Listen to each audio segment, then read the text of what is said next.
Name ist Robert Mueller. I'm actually a fourth generation German. All of my ancestors came from Germany, starting in 1832 and the last one in 1878. It's on, but you got to talk really close and I can't see my notes. So next slide, please. We have a technical issue that it doesn't work here, but so why is this important that we talk about Germans in St. Genevieve? If you look at some of the recent census data and you look, we started out as French, we were Spanish but still stayed French, and then we went back, we became American. And if you look at that, you can see the Germans, people claim about 40% of the people here say that their ancestors come from a German ancestry. And only, I think, about 12% come from French. Yeah. And one of the things, there wasn't a lot of intermarriage between the French and the Germans. There are a few. And I think the other chart, you can see the different parts of our county, the townships, where the propensity of Germans are. And they tend to be in St. Genevieve City, St. Genevieve Township, which takes in Zell, and also out towards the western part of the county in Weingarten, and a little bit north in Lawrencetown. But you can see how St. Genevieve has a much higher percentage of German people that claim German heritage than across the United States, where there's only about, if I could read this, about 14%. So we are a German community with a French name, but we still like our French heritage, but we should respect our German heritage. Next slide, Lynn. So between 1830 and 1890, 30% of all immigrants to the United States were German.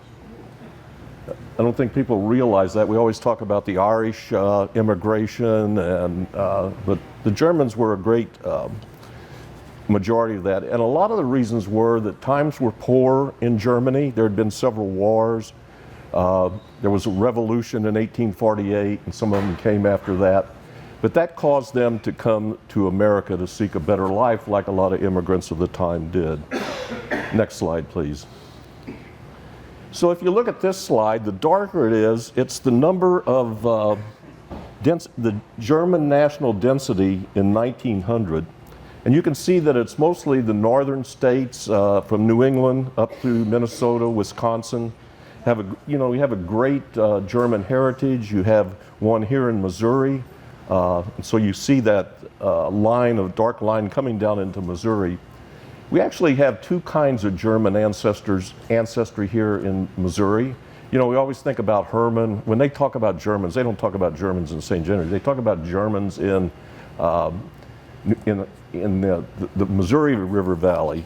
What happened in the 1920s, a guy named Gottfried Duden came over, and he really liked that Missouri Valley and the land there, and so he wrote this big real estate article, and he sent it back to Germany, and he convinced a lot of northern Germans to come to the Missouri Valley.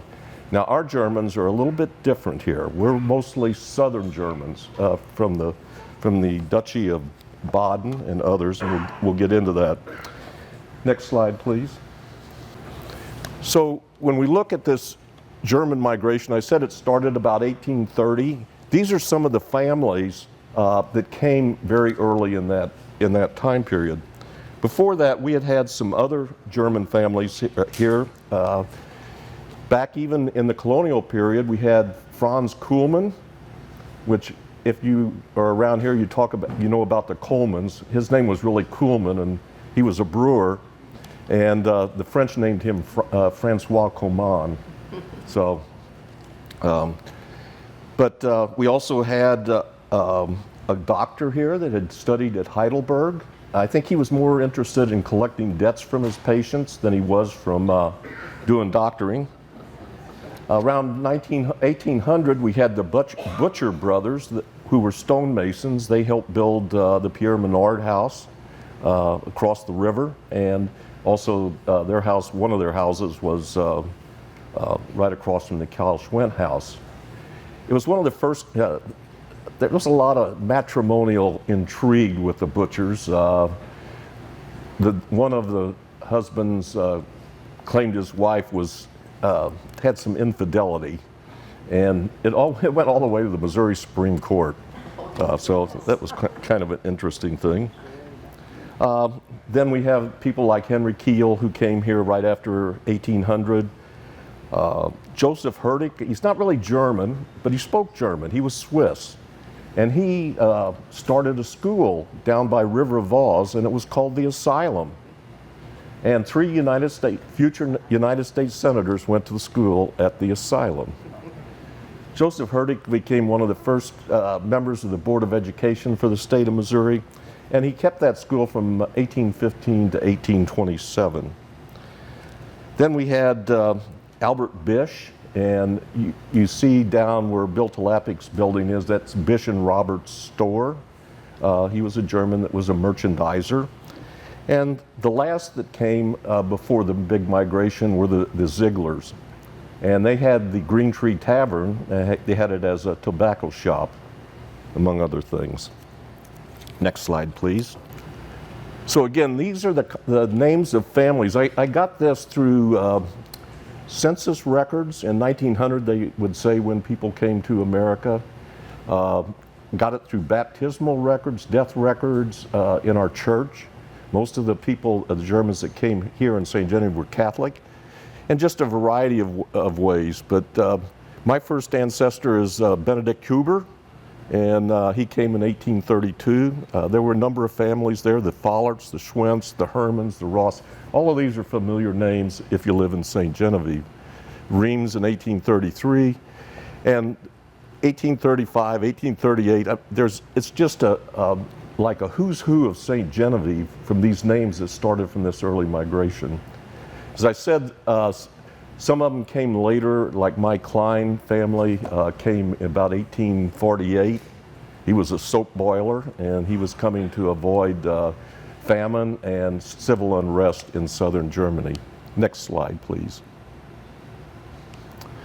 So where did they come from? I mentioned that Gottfried Duden had them come, were mostly northern Germans, but if you look at our Germans, so most of our Germans came from, they were called duchies at that time. They were all little states, and they came from the Duchy of Baden, Württemberg, and there were a few like Franz Kuhlmann who came from Bavaria. And there's a little area here by Lake Constance, which was called Schwabia at the time, and that's where my Muellers came from. But all the rest of my ancestors came from the Baden. And like, you know, we hear about the Prussians. They had this big territory up here, including some of Poland. A lot of people, when they left Germany, would come up through Hanover and some of the ports up there to come to America. Next slide, please. So why St. Genevieve? Why didn't they go up north to Minnesota and Wisconsin? Well, one of the reasons is if you look at where most of them are from, they come from the area called the Black Forest, the Schwarzwald, and it's in southwestern Germany. On one side is now Germany, and the other side is Alsace. And at many times during the years, Alsace was German, then it was French, then it was back to Germany, and now it's back to France. But when you go to that area, everybody speaks French and they all speak German too. So when we look at who came here, they came from, so this is Offenburg, Germany. That may sound like a familiar name, and we'll talk about that. From there, all the way up to Karlsruhe, which is the capital of the state of Baden-Württemberg now. And so what you have is you have all these hills, they're called the Black Forest. They're a little steeper than our hills. And on the other side of the river, it's the Rhine River, you have the I can't even say the right, Vosges. And in between you have this big flat alluvial plain. Kind of reminds you of the big field. And when you go there now, you'll see all these farmers farming in that rich soil because they have floods just like we have. And well, here's a picture. This is our sister city of Bolsbach taken from a river view. And so you can see that car and you can see the church and the hills in the background. I think that's why they were really attracted to St. Genevieve. Next slide, please. So we talked about Offenburg, and a lot of our Germans came from right around this area, which is called, well, there's three towns, Salzbach-Rhein, Salzbach-Walden, and Salzbach bei Ackern. And so people like the Kleins, and Armbrusters, Fowlerts, Oberles, Schmelzlis, all of those people came from this little area around Salzbach bei Ackern. But we had Germans that came as far south as down in here, all the way up here in Dermersheim, and there's a little town called Mersch up there too. So when you get up here, I knew my first ancestor had come to America in 1832, but I never could know where he was from. And I finally was doing some work with a genealogist in Germany, and she found the immigration record. And he came from a town called Mersch. The Heils also come from there, the Hubers and the Weilers. And she finally discovered that he was from this town of Mersch. Well, there's no longer a town called Mersch. They had merged it with two other towns, and it's now called Rheinstetten. So sometimes when you're trying to trace your ancestry, it gets difficult when they change the name. And also in Germany, you'll have various towns with the same name, which, like Zell, there's a bunch of Zells in Germany. Next slide. So if we go around Offenburg, Germany, it's a fairly big town. It's like 50,000 people now. And there's little towns around it like Bolsbach. Winschlag is just north of here. I mentioned Rammerswehr. That's where like the Naggers came from. Zell-Weierbach is right here. Artenburg. All the way down here I have ancestors from Niederschopfheim and Hofen. It's just, you go around that area, and a lot of the St. Genevieve people came from there, but they didn't come from Offenburg.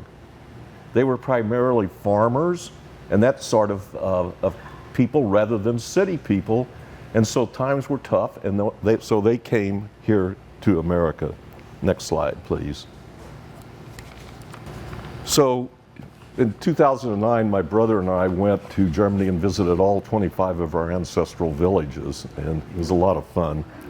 It's called eating and drinking your way across southern Germany, but so this is Rammerswehr. In German, W sound like a V, so but it's a very beautiful town on the base of the the Schwarzwald, the Black Forest. Great restaurants, really charming little villages. And the Naggers from here started from Rammerswehr, other names of Basler, Schilly. I'm not sure if the Schilly with a Y and the Schilly with the I came from the same place. I'd have to go back and look. But other names that you might not see as much anymore, like Litterist and May, some of those names have died out here. Giesler's one that we still have here that came from Rammerswehr. See this little thing here? This thing here, this is called a Wappen, W-A-P-P-E-N, and every little town has a symbol. And that one has a wolf on it. I think the wolves used to attack them out of the Black Forest, and so they chose that. But let's go to the next slide. So this is Zell-Weierbach, and so that's kind of a familiar name to us. It was a little village of Zell and a little village of Weierbach. Now they're both combined together. And this is the sister city to our Zell, Missouri. And in fact, if you go to their Rathaus, and it's spelled like rat house, that's their city hall. And in that city hall, I don't have a picture of it here, but they have their civil government. They have a museum, of an old school museum, and they got a room that is dedicated to nothing but Zell, Missouri. They call them their rich uncles. And there's been a lot of trips back and forth between Zell, Missouri and Zell-Weierbach. My brother and I stopped in there at 9 o'clock in the morning. Willy Munch, who was the archversteher there, his city, like a sub-mayor, said, oh, let me show you around. So we went through the museum, the Zell room. They said, let's go to the winery. This is 9:30 in the morning. So we naturally had to sample wine. He gave us each 2 bottles of good German wine, and we left for the day. Very friendly people. We ate this is a restaurant at the bottom of this building. Very, very, very good. The little amuse-bouche that we got with our dinner, that was a little special thing the chef brings out, was warm blood sausage, which both my brother and I love, so that went well. You can see that the Wappen for Zellwegerbach had to do with grapes and the tools that they used to cut grapes. Next slide, please. Well, between Offenburg, Germany and Zellwegerbach is a church, and it's called Weingarten Church or Weingarten Parish, and its other name is St. Philip and James, which again is another little clue of where our Germans came from. But at this church, there's 2 cemeteries. They're the one right in back of the church, kind of this way, and this is a picture of it on the right. And then there's you cross this little alley and there's a big cemetery. So I'm walking through the little one and it looks like our phone book. So I go to the big cemetery, and I mean, I'm walking up and down. I recognize about 5 names. So I went back, and people in Germany take very good care of their family tombstones.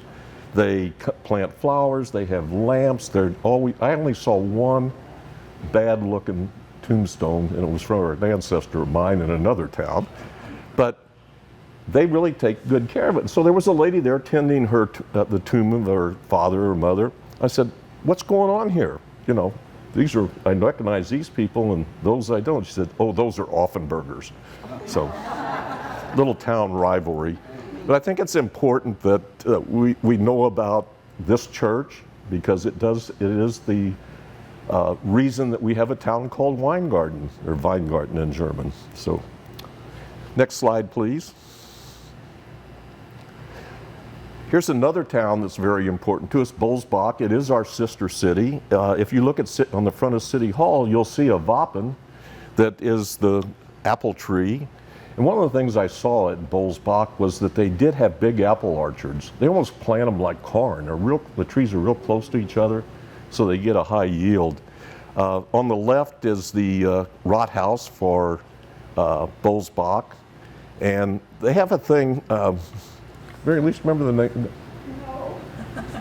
So you know how we kind of have costumes for the La Guillenée? Well, in Offenburg and in Bolsbach, in February, they have these events where people dress up and they put these masks on with these long noses, kind of coming back from the Black Death when they did that. And they have costumes with feathers, and they have parades, and then they have parties. One of the important things about Bolsbach, and the reason it's our sister city, that is where the Okenfuses came from. And we had an Okenfus family that Mary Elise is related to that wanted to emphasize the German here. And so about 2002, I think it was, we became the sister city of Bolsbach. And I showed a little picture on the left of a street scene from Bolsbach. It wasn't really called Okenfus, the family name, it was called Oken, but then somebody must have had a Bigfoot, like Bigfoot Bosler, so then it was Oktoberfest, and the famous guy sharpened it. Oh, okay, he was a philosopher. Okay, Lynn, next slide, please.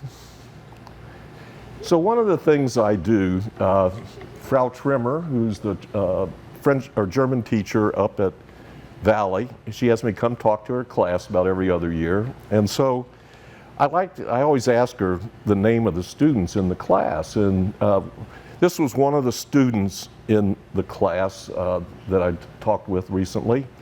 And I have a huge genealogy database. It's an addiction. So I traced back this student and found all the villages that she came from. And it's pretty amazing. And when you look at the names there, it's the names of St. Genevieve.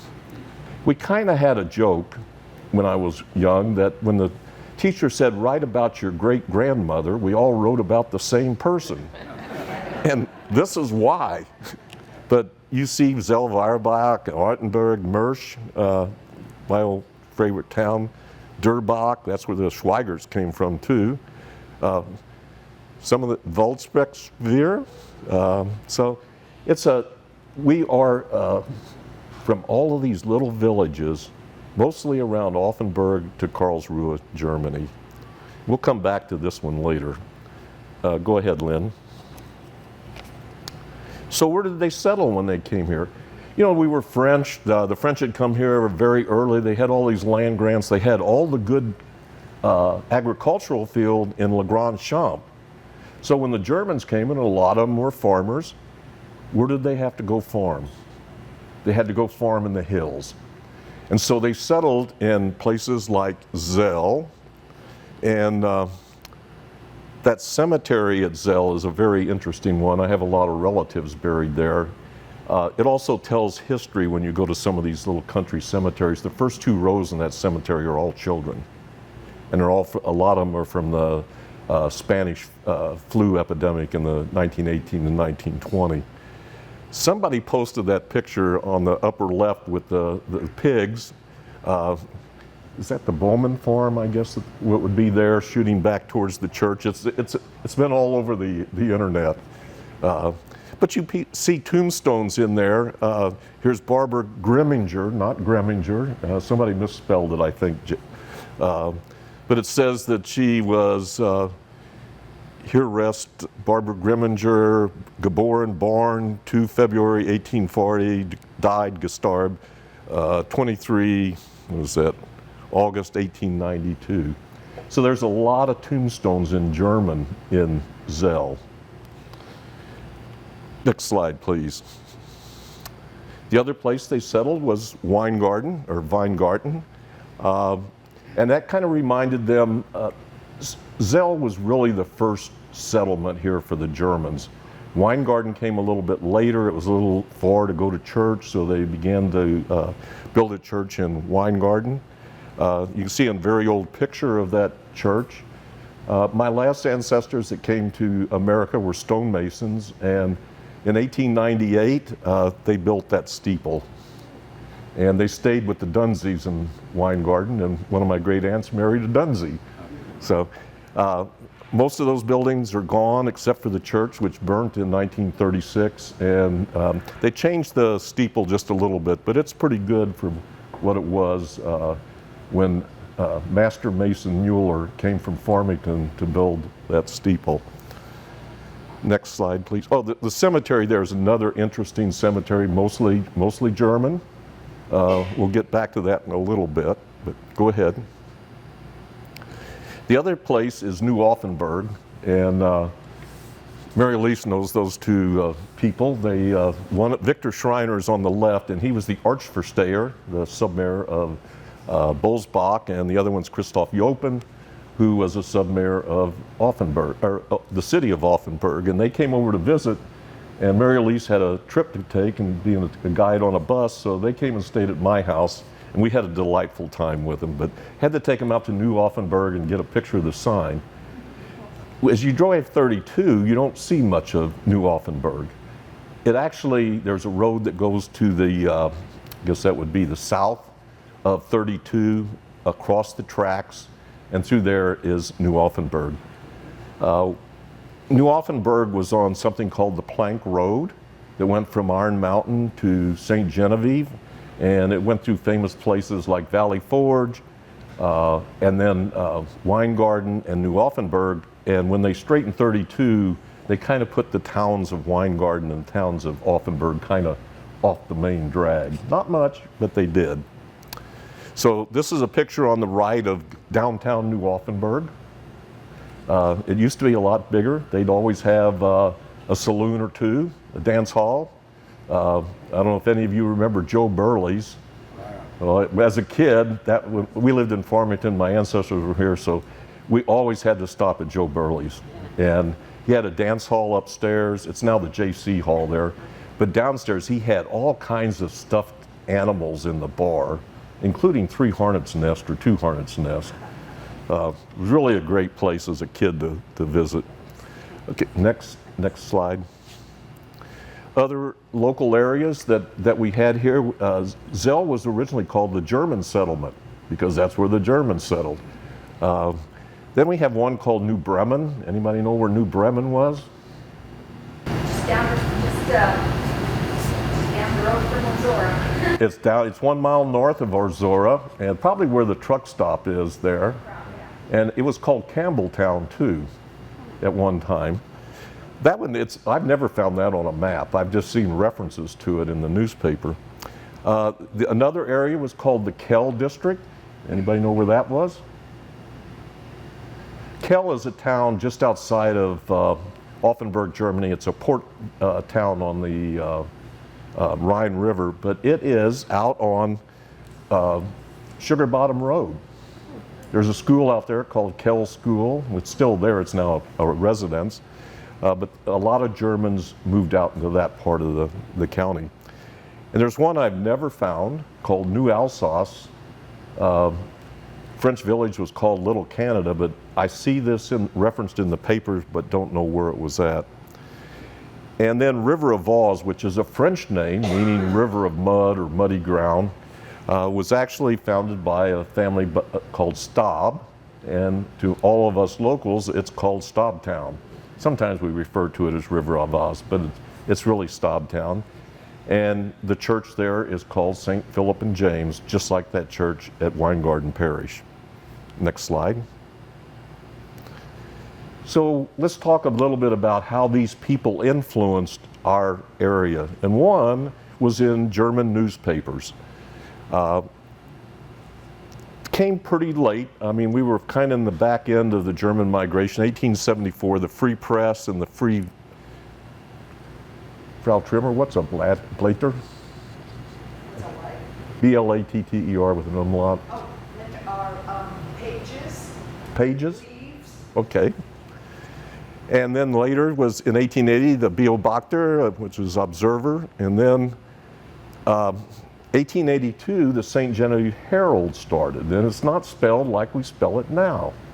I don't know if that's a German version of it. But when it came out, it was printed in both German and English. And the Fair Play was never printed in German, but it would have German advertisements like that one from 1873 on the left, where they would print things in either English or German. So one of the interesting things, in 1882 I said the Herald started printing in German, and one of the things I discovered after a lot of work, I'd been living in Florida, I'd come back to see my dad, I'd go out to the library to do genealogy, because you could look up the papers, and I had studied about 15 years, and I was always looking for where these Germans came from, the village. You know, usually I'd just say, oh, they're from Baden. Well, after doing 15 years of going through each paper, I discovered that if you read the German section, it might have the village in it, rather than where in the American or English side it just had Baden. So I had to go do that all over again. So we still printed it in Germany until 1918, when they discontinued it during World War I. You know, there was a lot of pressure against the Germans. We were fighting them. And I think the last ad was on July 27th, 1918 in German. Next slide. So one of the other influences is our associations. Farina is an association, and we had several of them here in town. One was called the St. Genevieve Germania Society. It was chartered by the legislature, of all things, in 1861 as a benevolent corporation. They would provide relief to Badisch people. Badisch is a name for people from Baden, that's how you call them. If they were sick, they died, or otherwise. And they do other charitable things. What's interesting about this, the founding members were Jacob Stupi, Florian Hook, John Musig, George Werner, and Valentine Giesler. This thing is still in existence. It has never went out of existence. So we could restart this benevolent Society. It's not exactly the oldest charitable organization. The St. Vincent de Paul, I think, was 1860, but it's very close. And I've always wanted to do that, to bring that back. So one of the others, the Germania Verein, they like to look at and perpetuate German culture, reading, things of that sort. They would meet in New Offenburg on the first Sunday of March, June, September, and December. This is one of the ads for one of their picnics here in town on Maxwell Hill. Maxwell Hill was named after a priest that was here from 1797 to 1813, and it's out on the north end of town when you go up that big hill. But it was a great place for having parties, picnics, dances, and drinking beer. So the other one was called the Landwirt and Handwerker Verein, and that had to do with farmers and people that were skilled, like blacksmiths and that sort of thing. Next slide, please. So one of the things the Germans left us with is architecture. You know, we're all so proud of our vertical log houses, and rightly so. We have the best collection in the United States of French vertical log houses. But the Germans, when they came in, you know, the French built with wood. They sometimes had stone foundations, occasionally a stone house, but mostly wood-sided framed houses. When the Germans came in, they liked things substantial, so they built in brick and stone. And these are some of the German houses that are around here. If you go up on 3rd Street, you have the Martin Interest House behind Danny's. Down on Main Street, you have the John Hale House. And then I think that's the Pierre Schumert House, also on Main Street where Les Techniques had been. And if you go down on the lower end of that, we have the Christian Lukey House. That's an 1865 German brick. And behind it, attached to it, and it's kind of deteriorating, it's been flooded a lot, is the Wendelin Obermiller House. And it's frame construction rather than brick or stone. And then the house on the, we have that little house in the middle, Sarah's Ice Cream Shop. It was actually built for a Frenchman. That was Furman Roger's law office. And I like it better as an ice cream shop. And the house on the right is up on Seraphin. That's the Hedig House. And that's about 1850. That's where John Carroll lives. It's a beautiful house. It's been added on. I think the main part of the house was the original part, and then that little side was added on later on. Next slide, please. So this is my favorite thing that Germans left us. They left us a love of food, and in particular, Leberknäfflis or Leberknäfflis. It actually comes from a German word, K-N-O with an umlaut, P-F-L-I, which means little button. Now, you may have heard of Spätzle, which is a long, skinny noodle, and that means little sparrow. And when I was a kid, we called them Spatsies, and it kind of comes from that German Spätzle. So liver dumplings, you either love them or hate them. And we've had, you know, like we had this chicken dinner the other day, liver dumplings, you have to have them.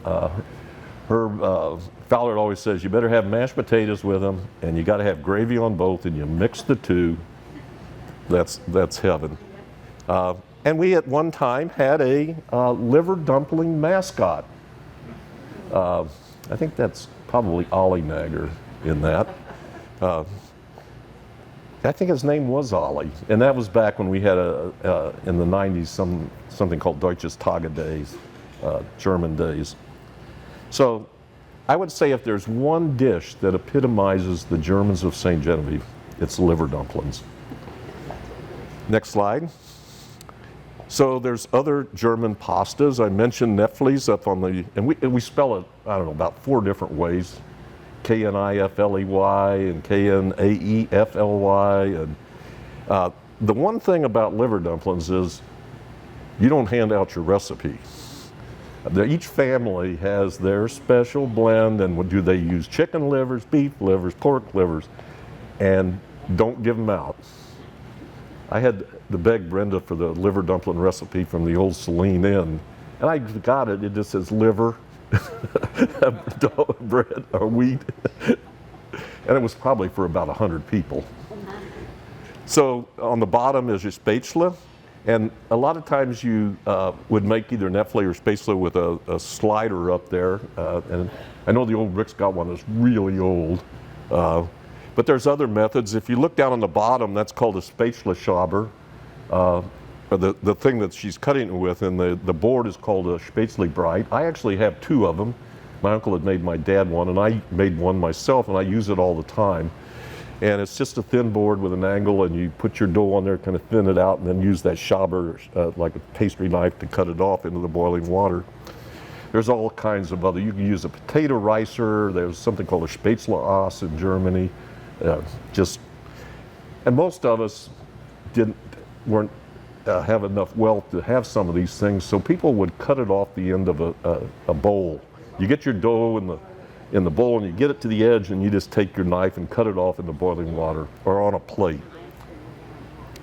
So noodles was another German dish that we had, Nudeln, and my wife likes drop dumplings and chicken and dumplings. I grew up on this kind of dumpling, and in those, we called them sliders because my mom made them so thin and they would just go down. And then you have Rivoli soup, which also in Germany it's R-I-W-E-L, Rivel, and it's little drops of dough in milk. It's kind of like a soup. Here we use them as a soup thickener.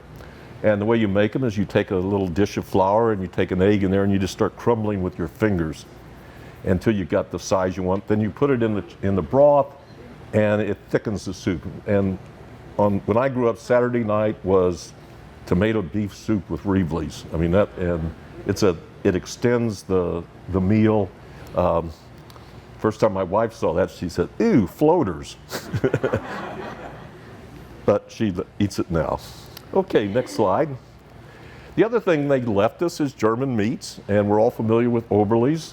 They came from Salzbach in the 1870s, and they brought a recipe from their Metzgerei, their butcher shop in Germany. And so we have their German Oberli sausage. How many of you are from St. Genevieve? How many of you have never heard of Oberli dog? So when you grew up here, we played ball games for Oberli dog and beer. And there was always, how did it become the name dog? You know, and the story is that somebody went into, I think it was Butch Collier's shop, and said, why there's no dogs around this neighborhood? And insinuating that it was ground up in the sausage. But they sell this all over the Midwest. I have to take St. Genevieve meat products when I see my kids in Atlanta and in San Diego. Another dish that they left us is schnitzel, breaded cutlet.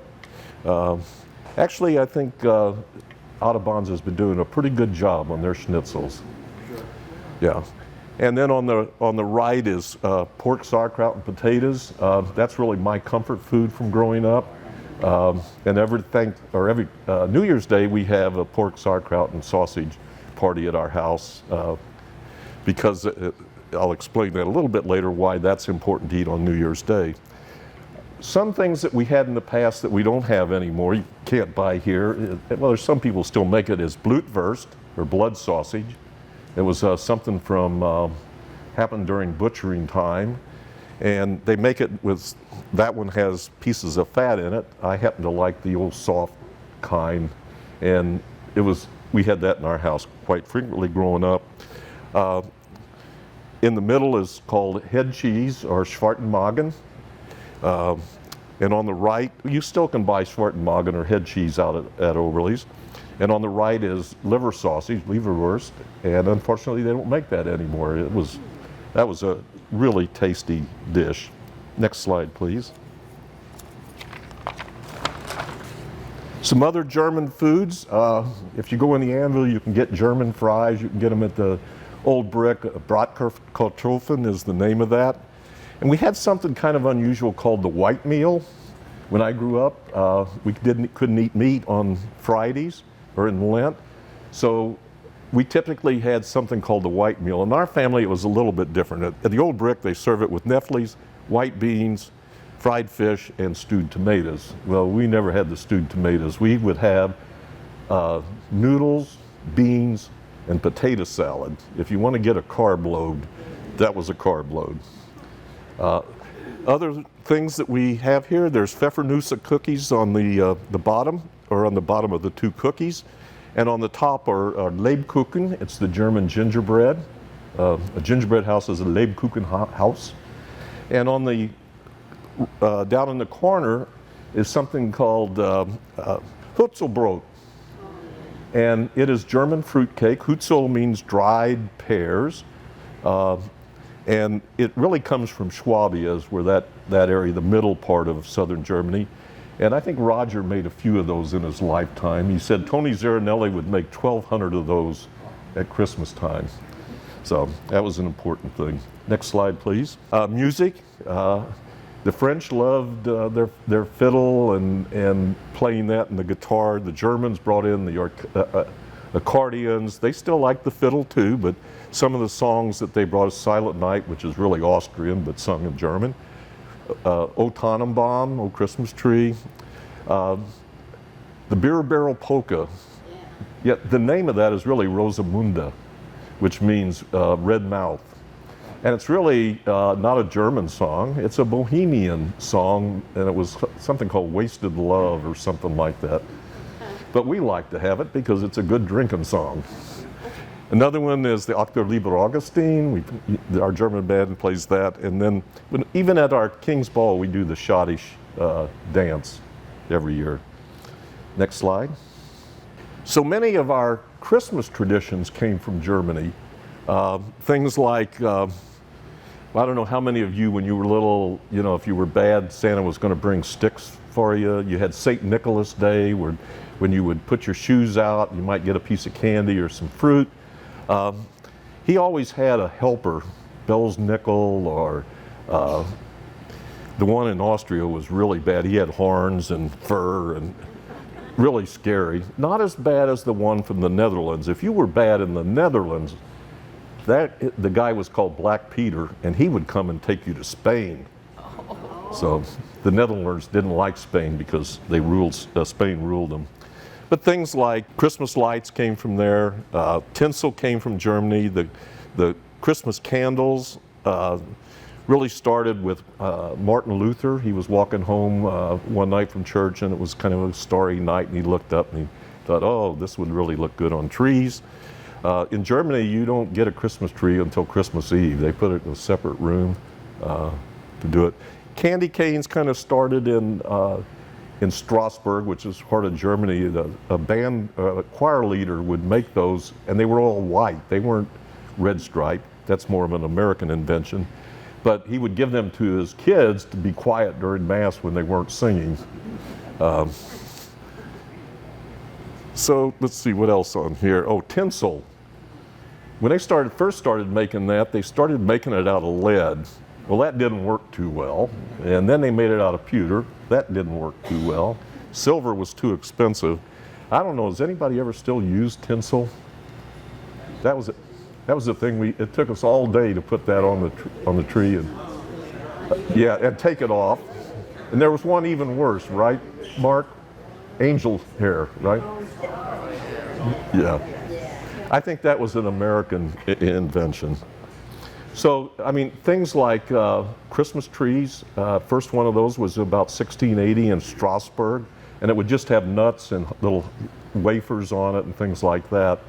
Some of the early trees were actually upside down, like Target sold a few years ago. It's called the Paradise Tree or Trinity Tree. So they weren't too far off. It didn't go over this at this time. But when we think of Germany, most of those things came with our German settlers. One of the things they brought was something called a goose feather tree. Christmas trees got so popular in Germany, people would go out in the forest and they'd cut the tops out of the trees because they were the best shape. And so they outlawed that. So people still wanted to make Christmas trees. So they have a center rod with little dolls in it, and they would wrap goose feathers that they had dyed green around that. There's several of those around town. The Bulldog House used to have about 3 or 4 of them on display, but it was called a goose feather tree. You can also do it with tinsel. So if you ever find one of those in an antique shop, they're pretty rare. Next slide. So some of the festivals we've had here, we're doing Oktoberfest right now. This is the current one's this is our 3rd year. Back in the 90s, we would have Deutsches Tagesday, German days, and try to, again, do our German heritage. The German American Heritage Society in St. Louis, which is a big organization, they have these fancy dinners with everybody in tuxedos, but they say we celebrate our German heritage better down here than they do in St. Louis. And if you go on the corner of Merchant and Main, there's a plaque from the German American Heritage Society of St. Louis recognizing our things here. So I think in St. Genevieve, it's so much fun. We really celebrate our French heritage because nobody else can really do that very well. But it's also nice to throw in these other cultures that have shaped our town. Next slide, please. One of the things that started back over 20 years ago is something we call Project Pioneers. A lot of times, this is kind of on the forefront of when genealogy was starting to be more prevalent. And so what they would do, they started getting, each year they would name a French family and a German family name, and they would have descendants put together a book about those. And you can see all the names that have been chosen. They do it by random every year. We've also had African American families honored during this also. But this last year it was the Weilers, and I have Weiler ancestors. There's a lot of people, again, when you start looking back through this thing, you're probably going to find you're related somehow. The library has a lot of these books. There are some missing that they don't have, and I think some of them you can buy from Project Pioneers.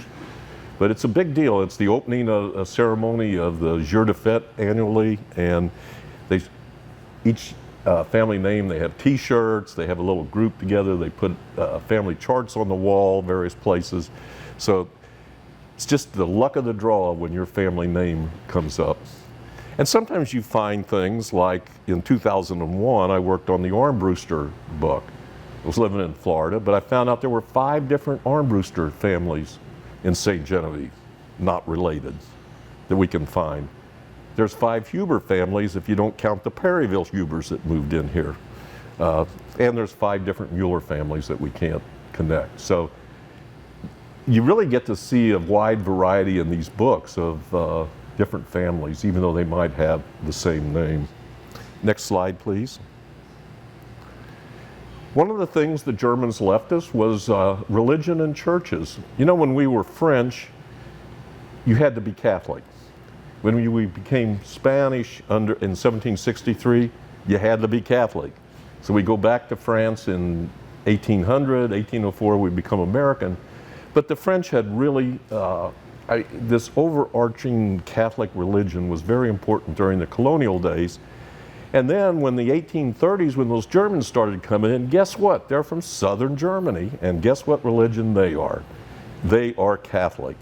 And so when you look at our Germans, though, in this area, there's a little quirky thing. If you go to Perryville, there are German Catholics down there. They came from Baltimore to Kentucky and then into Perryville. The Barons down there was a religious order, and that's a name that comes from Kentucky. And if you go 20 miles south of Perryville to Frona and Wittenberg, you find the northern Germans, and they start the Missouri Synod of the Lutheran Church. So when we look at our Germans in this area, you really got to determine where you're at. If you ever get the chance, go on the church tour in December and go to Frona and Wittenberg or down there in those places. The German architecture is just phenomenal. Our first 3 churches were wooden churches, and then in 1837 we had a stone church built exactly where our brick church on the left is. And then about the 1880, it was getting too small because of all these Germans that were coming in and Catholic. And so they built that large church, which has got a lot of features of German. If you look at the sanctuary, in the middle picture, you have a lot of these, on top of the wooden stanchions around the corner, you have these steeples with the little protrusions coming out of it. If you go to Germany, you see a lot of churches like that have that kind of steeple. Father Van Toornhout, who is actually Belgium, designed that, but he had a great love of history and the pomp and ceremony of the Catholic Church. Father Weiss, who had preceded him, designed the brick church, everything but the ceiling structure. But Father Van had served here for, I think, 57 years, married most of our parents, baptized most of us, affectionately known as Father Van, died in 1949.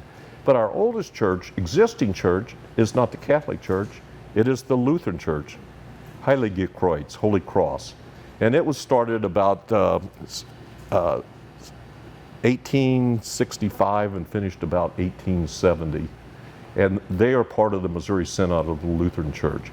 We I mentioned most of our people came from Baden, but in a time period about 1850 to 1860, we had a lot of Northern Germans show up. The thing, when you look at census data, though, they kind of moved on. And it was really the Badisch people that stayed here for the long haul. Next slide, please. Yes, one of the favorite German subjects. I mentioned that Franz Kuhlmann was here during the colonial period. He was a brewer. They had all those wine drinkers, but thank goodness he made beer. And so we've had several breweries around here. There was one in New Offenburg that I think one of the Staubs might have owned that, and let's see, Valentine Rutler bought it, and it burnt. Then he came to town. There was one here in town called the Obermueller Brewery, which was down on Main Street, I think where the Potty Park is now. It burnt, and then he built the new brewery, and it burnt also, not all the way. In 1906, they had a fire. They only saved two things: some of the machinery and all the beer in the cellar.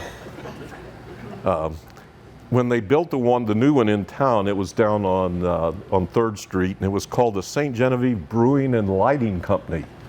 You got lit two ways with our. They generated some electricity during Prohibition. They made ice, and down on the bottom, this is kind of personal to me. We know they made cider, brandy, schnapps. One of my great-great-grandfathers, in his estate inventory, he had 3 casks with 200 gallons each of cider, 2 barrels of 80 gallon each of cider, 9 barrels of 40 gallons each of cider, and 2 cider presses. So he must have liked cider. I think he lived out on the Sugar Bottom Road. I have a brother in Seattle, and he makes cider to this day. I don't know if you know what schnapps are. That's like a brandy, and then you distill it, and you do it all different kinds of flavors. I did go to a schnapps distillery in Alsace at 9 o'clock in the morning with my brother to sample schnapps. They had 22 kinds of schnapps. That kind of ruined the day. He's going back next week. Whoops. Next slide, please. Some of the leisure activities that the Germans brought here, one of them was something called euchre. Around 1900, there were euchre parties around here all the time. They would be fundraising parties. That's one game I didn't learn. There was another one called skat that was German in origin, and then one called pitch. And that is the one that has survived. I think there's 6-card pitch, 7-card pitch, 10-card pitch. Pitch tournaments are still held here. It's just one of those things that has been multi-generational of playing. Some of the other things, the coffee klotch. A klotch means gossip. And so my mother would go to coffee klotches, and she would bake coffee cakes. And I remember when I first moved back to town, there were a number of them that would have a coffee klotch in the old brick every morning for coffee. And it was a very diverse group and a lot of fun. We covered a lot of subjects. Some of the other things were dancing. Now this is something the French loved, was dancing. And the Germans came in and they still liked music and they liked to go to dances. How many of you have ever been to a wedding dance? So that became very popular here in St. Genevieve in the 1930s, and it lasted till about 1980s. And what you would have is when you got married, that evening you would have a dance at the VFW Hall or someplace, and people paid to get in, and people paid to dance with the bride or dance with the groom. My friends Bob and Bert here paid for their wedding with the wedding dance. So my dad, before he died, he told me all the places he would take mom dancing around, and you'd be surprised. There's a little red barn out on B Highway that would have dances. The Rock House out on north of town here, and Joe Burley's. Just that's how that's how they enjoyed music. That's how they enjoyed each other. One of the other things the Germans brought here was a work ethic. Everybody that wrote about the French said, oh, they just kind of laissez-faire, you know, if it was good enough for their fathers and their grandfathers, it's good enough for me. I mean, when they had the big field in the spring, they had to make sure the fence was good. And once the fence was good, they'd plant it. Then they would post a guard and sing, dance, play cards, and drink until fall when they'd harvest it. Well, the Germans are a little more industrious than that. So that's one of the things. They kind of, in a lot of ways, spoiled the fun of St. Genevieve. They'll make a gravy, put vinegar in it. The Germans put vinegar in everything. And that was one of the dishes of a hog butchery. And those were usually done in the fall. They're very communal. It's like a boucherie down in Louisiana for the French. Apple butter making, again, one of the things the Germans loved to do. It was a fall thing, gather apples, cook it outside, big copper kettle, fun day. Harvesting crops together, and as I mentioned, wine and cider making. I still have a picture of my dad and two of his brothers picking wild cherries, grapes, or wild cherries in the backyard to make wild cherry wine, vinegar or wine. Next slide. One of the other things they brought here is a kind of a difference in gravestone marking or grave markings. The French used a lot of wooden crosses. They didn't last very long. They did have blacksmiths, but the grave marking, the Eiserne Kreuz, are very special, and they were made by German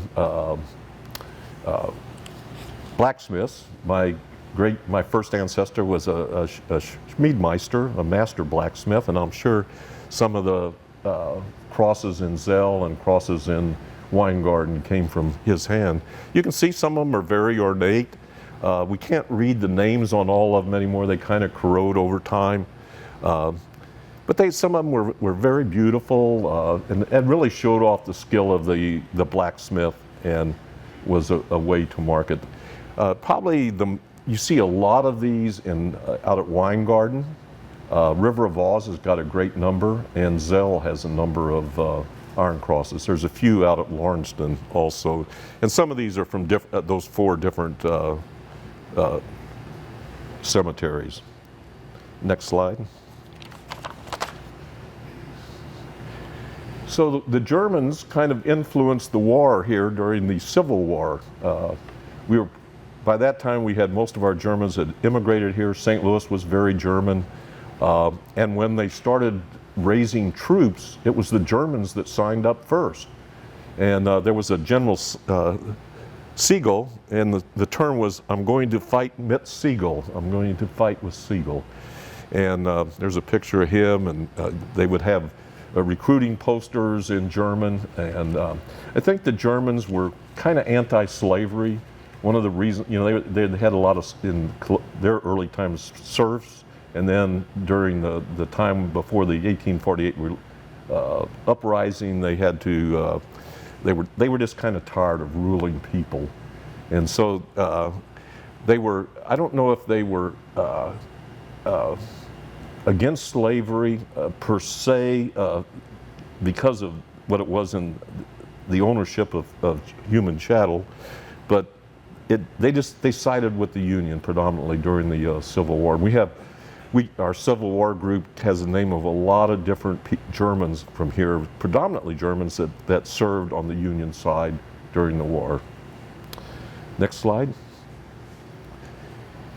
So our German heritage also affected us in World War II. So about 1943, we had been starting to capture Germans and Italians, and they decided to open up 5 prisoner of war camps in Missouri. And they wanted to open up a German prisoner of war camp in Weingarten. And a person in St. Louis wrote, "Those people down there are more German than the Germans." So we got an Italian prisoner of war camp. And we had about 3,750 Italian prisoners here. It was bigger than the town.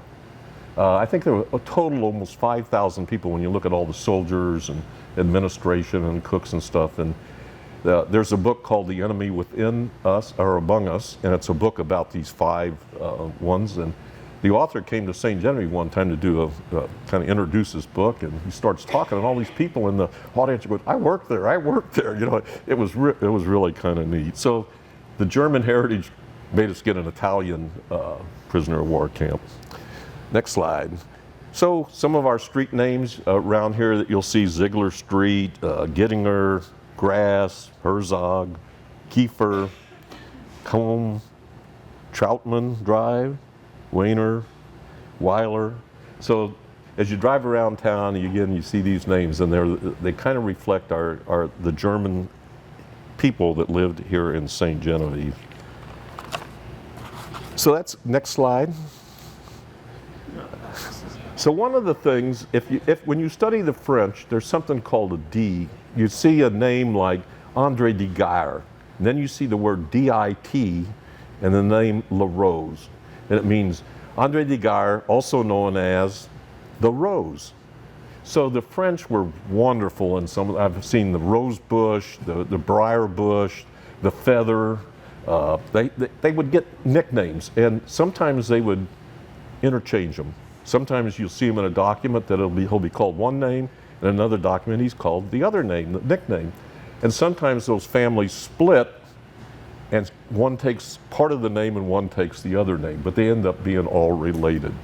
The Germans come to town, and they have nicknames too, but they don't do it as a last name, they do it as a first name. And we have there's some I can't repeat, but there was Izzy, Dizzy, Nuts, Noonie, Cap, and Goofy Dunsey, Guinea, Sleepy, Funny, and Bean Sexar. We had a sexar that worked in the courthouse. We had the only courthouse in Missouri that had a sexar. Sparrow, Cocky, and Fuclos LaRose. I think Fuclos got his name. He was working on a boat, and he showed up, and he had just this little duffel bag with nothing in it, so they called him Fuclos. And once you get a nickname and you don't get to choose it, it's yours for life, and afterlife too. Pumpkin, Bigfoot, Littlefoot, Porky, and Schnee Bosler. Father announced one day that Francis Bosler died, and everybody's looking around like, who's Francis Bosler? Well, it was Bigfoot Bosler. And Schnee Bosler, he got the name because Schnee is the German word for snow, and when he was a boy, he could write his name very well in the snow. So if you see Schnee, then now you know. Kiki, Poggy, Piggy, Butts, and Hammer Share. Sometimes your last name kind of gives you your nickname: Krabby Grass, Turkey Lurk, Nickel Splitter Nagger, and Fish Hook. Fish Hook ran the Zell Tavern with the cave for a long time. I think his name was Lawrence. The last one's personal. Those are my mom and her 5 sisters. My mom was called Bobby, and she had a sister. Her younger sister was Buddy, but we had Feekley, Matey, Meta, and Coots Weber. Now, I was 45 years old when I found out that my Aunt Coots had a name called Magdalene. So this is one of the special things about St. Genevieve, and you could almost do a whole lecture just on nicknames of the French and the Germans, and we may do that one day. Next, okay. So remember this slide that I put earlier about are you related? And it was the Grass girl and all the places she was from. Well, Frau Trimmer invites me up to talk to her German classes every year. And I always say, Frau Trimmer, can you give me their names? And I've been studying the Germans for probably about 20 years. And the first year she did it, there were like 10 kids. And they were all related. And they were all related to me. So then, it was either last year or the year before, I asked her again, what are their names? And let's go to the next slide. So there were 22 kids, and they were all related. Some of them were, there's about 5 or 6 that were related by marriage. There were only 2 first cousins, but there's 7th cousins in there. It's just amazing how we are all related in St. Genevieve. And some of these names you wouldn't think are German, because a German woman marries an English guy like Tucker or Smith or something like that, so you end up with that. And again, they were all related to me, some by marriage, but it's amazing when I do these analyses. And some of them are probably closer than 7th cousins. I just haven't got that all figured out in the database. Next slide. I don't know how many of you knew Patty Nagger. Yeah, she died earlier this year on March 1st. For 25 years, she taught young people to sing French and German songs. Patty had a love of life, just a wonderful gardener, singer. They sang at church every Sunday. And actually, I wanted to play this. A couple of years ago, a German photojournalist came over, and we got to talking and introduced her to Patty and Bill. And one of the last things she did was to film Patty singing the Badener Lied, which is the song of Baden. And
but it was I wanted to be a tribute to Patty.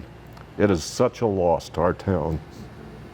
And so we hope that she lives on through our German heritage and all of that. So, but she played the accordion, she played the guitar. But we had generations of young kids that learned to sing in German and French. And when German people would come here, she would have them sing songs like the Badener Lied. And when she taught at Zell, and she taught those little kids to sing in German. So I'll end it with any questions that you might have. At Christmas, when they had all the, what was that called? They went from place to place singing. Well, that was the La Guillenée. La Guillenée. But that was, the La Guillenée is a French tradition that came to us from Europe to Canada to here. But interestingly enough, there were German La Guillenés sung. At Zell, there was a La Guillenée troupe. I have the words for the La Guillenée, not in French, but in German.